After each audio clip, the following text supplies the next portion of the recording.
Cette vidéo montre-t-elle un missile qui rebondit sur un ovni? C'est la question qui a été posée par le représentant républicain Eric Burlison devant le Congrès américain mardi 9 septembre. Cette vidéo, transmise à Eric Burlison par une source anonyme, n'avait jamais été dévoilée jusqu'ici. Elle aurait été captée par un drone militaire américain MQ-9 Reaper le 30 octobre 2024 au large du Yémen. On y voit un objet lumineux se déplacer à grande vitesse au-dessus de l'océan. Là apparaît un autre objet. Ce serait un missile Hellfire tiré depuis un autre drone Reaper qui vient toucher cet objet non identifié. À ce moment-là, en octobre 2024, cette zone est une zone de guerre active. La marine américaine protégeait les routes maritimes commerciales contre les attaques de missiles et de drones lancés par les rebelles Houthis.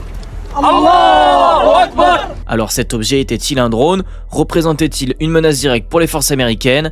En tout cas aujourd'hui, à part cette vidéo, on ne sait rien sur lui. It had no wings, no rotor, no tail. It had no fuel tanks. They didn't know how it flew or how it was operated. À ce stade, l'armée américaine n'a ni confirmé ni invalidé l'authenticité de cette vidéo, ce qui réduit toute conclusion à de la pure spéculation. That's a Hellfire missile smacking into that UFO and just bounced right off. And it kept going.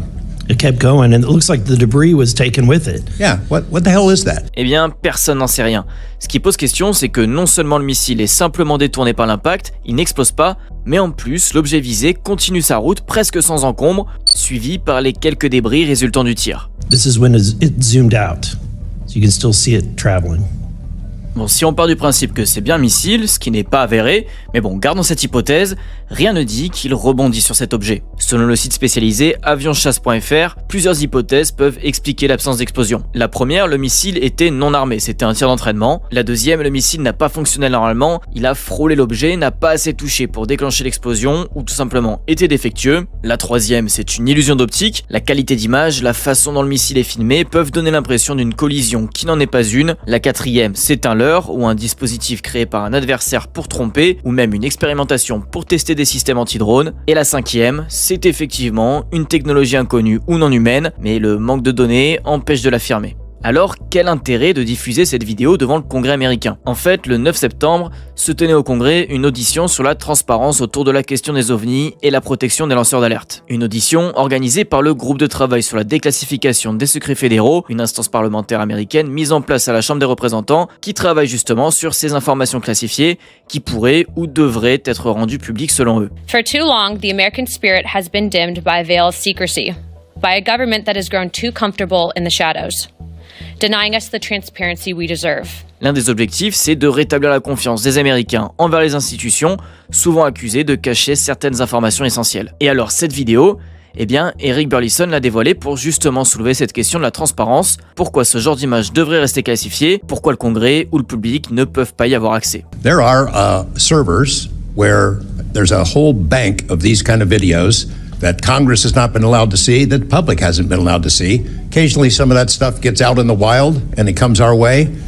It should be going to you. The public should be seeing this stuff.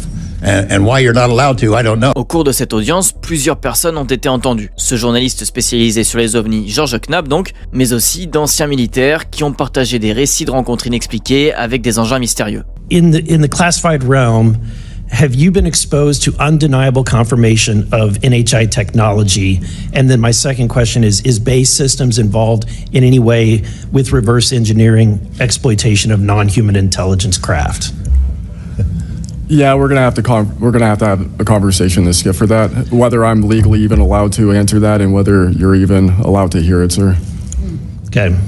Again, you can sense our frustration. D'après un récent rapport, le gouvernement américain aurait reçu plus de 750 signalements d'ovnis entre mai 2023 et juin 2024, ce qui a poussé les parlementaires à se pencher sur la question.